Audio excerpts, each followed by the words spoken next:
¿Qué tal? ¿Cómo estáis? Bueno, bienvenidos a un nuevo episodio de Oscualopecia. Soy el Dr. Óscar Muñoz y hoy vamos a hablar de lo que se conoce como el síndrome del cuero cabelludo sensible o síndrome del cuero cabelludo irritable, que estos son personas, la mayoría mujeres, como un 60-60% de mujeres, aunque también hay hombres que le puede ocurrir esto, que se quejan de que tienen molestias, que tienen picor, que tienen dolor al mover el pelo o cualquier golpe les molesta mucho en el cuero cabelludo. Y es algo extraordinariamente habitual que no conocemos muy bien. Si te pasa algo de esto, mejor que te quedes porque te voy a contar muchas cosas. ¡Vamos!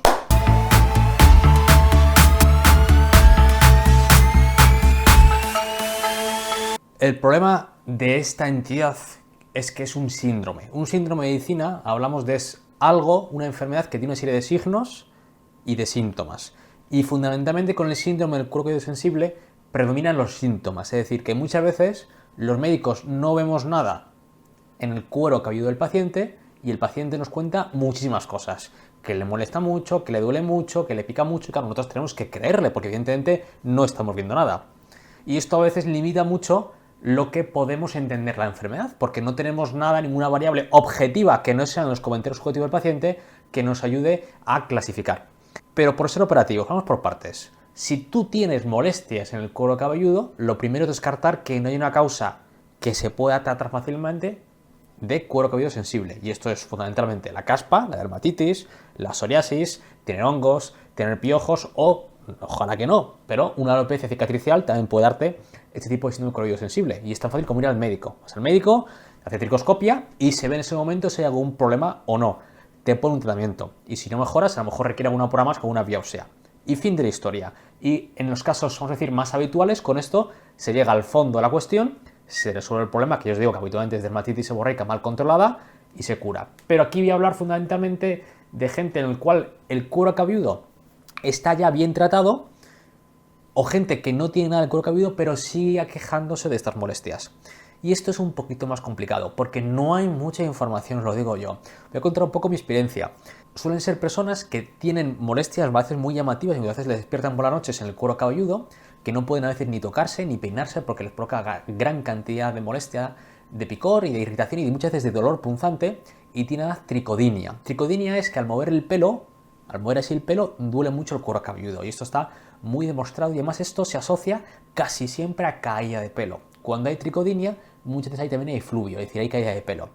Existen muchas similitudes con respecto al síndrome del cuero cabelludo sensible, o cuero cabelludo rojo, o cuero cabelludo irritable, son nombres para el mismo problema, con un problema que tiene mucha gente, sobre todo mujeres, en la cara, que es rosácea, ¿vale? Que es una piel más reactiva. La rosácea no la entendemos tampoco muy bien, pero asumimos que es un problema multifactorial y fundamentalmente lo que está ocurriendo es que hay una inflamación en la piel ligera porque llega más sangre y vasodilatación, y también hay liberación de una serie de mediadores inflamatorios como citoquinas. Vale, pues el cuero cabelludo se asume, por lo menos como yo lo entiendo, es que ese síndrome del cuero cabelludo sensible es el mismo problema.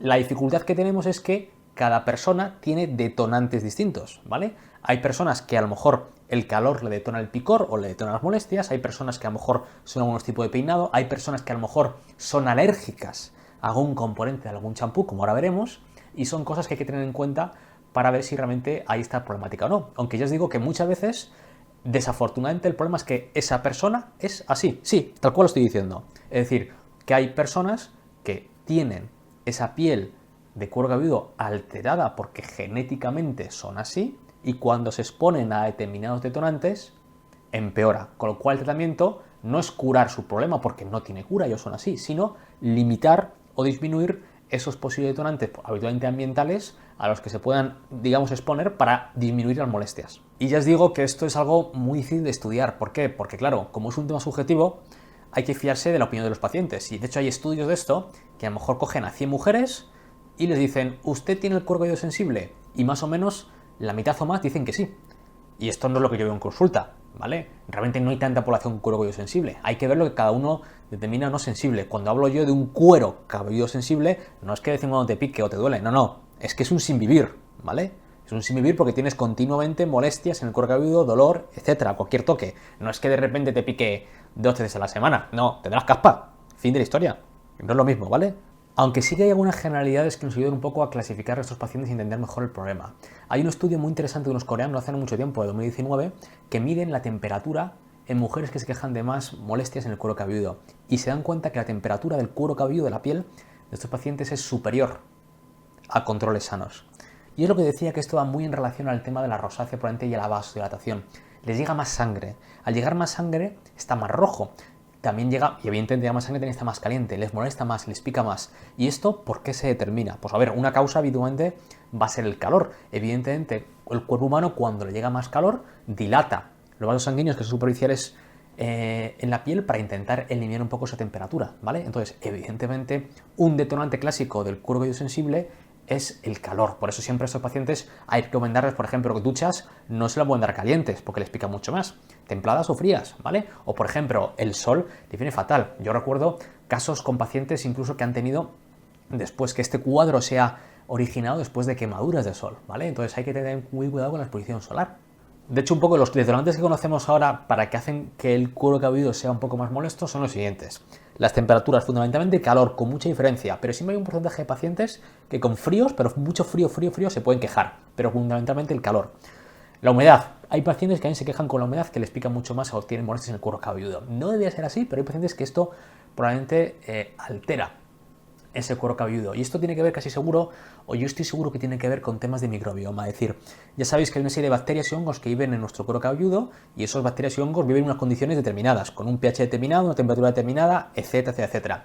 Si se alteran estas características por X razones, se altera este microbioma y quizá aparece un microbioma un poquito más agresivo que produce un poco más inflamación y favorece el picor o las molestias, ¿vale? Entonces, no es tan tontería. Hay muchas veces que escuchar a los pacientes.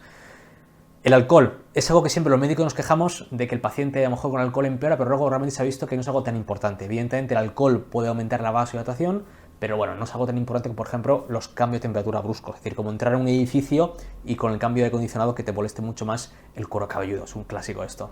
El estrés y los cambios emocionales. Hay algunos mediadores químicos que cambian un poco en tu cuerpo y favorecen a veces un poco el cambio en la función muscular, ¿vale? Y nerviosa. El secador también es un detonante de esto, ¿vale? El secador, evidentemente, fijaos, ya viento, es decir, aire muy fuerte, caliente y cerca, evidentemente va a irritar.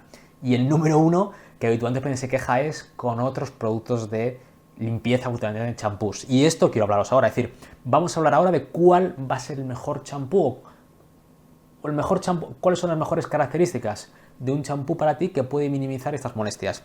Chicos, una cosa que me preguntan mucho a los pacientes es, doctor, dígame un buen champú. Pero vamos a ver, ¿un buen champú para qué? Porque no hay un mejor champú. Si existiera un mejor champú, la gente se lo compraría ese. Y hay 300 millones. Y esto se debe a que cada champú tiene unos componentes distintos que funcionan para unas cosas distintas. Y puede ser que yo en un momento de mi vida tenga más dermatitis seborreica y tenga que usar un champú más fuerte o anticaspa, y en otro momento de mi vida no necesite esto, ¿vale? Entonces esto es cambiante. Pero si tienes un problema de cuero cabelludo sensible, estas son las características que te pido que busques. Hablamos del champú. Realmente yo probablemente considero que el mejor champú para un cuero cabelludo sensible tiene que cumplir estas 4 características. Lo primero, ya sabéis que la piel fundamentalmente tiene un pH ácido, como 5,5 a 6, más o menos, depende de cada zona, ¿vale?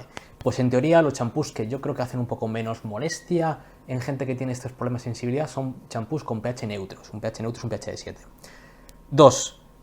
Que sea o que tenga un componente anfótero, ¿vale? Esto os pongo aquí una lista de componentes que me fío que probablemente molestan un poco menos en el cuero cabelludo, ¿vale? Buscad que el que tengáis vosotros lo tiene, ¿vale? Que es el champú, digamos, la forma que como limpia, pues que sea de este tipo, que son un poco los menos dañinos. 3. Por favor, que tenga el menor número de componentes posibles, el menor. A veces, y esto es muy complicado saberlo y es casi imposible, esto recuerdo yo hace años lo intentaba, ya casi ni lo intento, porque es que es muy complicado, sobre todo con las mujeres, saber si son alérgicas a algún componente del champú. Y lo digo porque hay muchos componentes que están cruzados en otros cosméticos y es muy complicado cambiar la vida del paciente. Entonces, a veces es simplemente escoger un champú que tenga el menor número de componentes para limitar el riesgo de que seamos alérgicos a alguno de ellos y esté provocando esa pequeña dermatitis e inflamación que está provocando el cuero cabelludo sensible. Y 4. Evitad champús que pongan que son estimuladores o que vasodilatan o que tienen cualquier proceso local, que hacen cosas a nivel local. No me interesa, esto tiene cafeína, no quiero nada. No quiero nada. No quiero que nada estimule ese cuero cabelludo. Que sea lo más neutro posible. Así que chicos, esto ha sido un poquito mi resumen del tema. Espero que os haya gustado el vídeo y nos vemos en el próximo episodio de Escuadra Alopecia. Hasta ahora.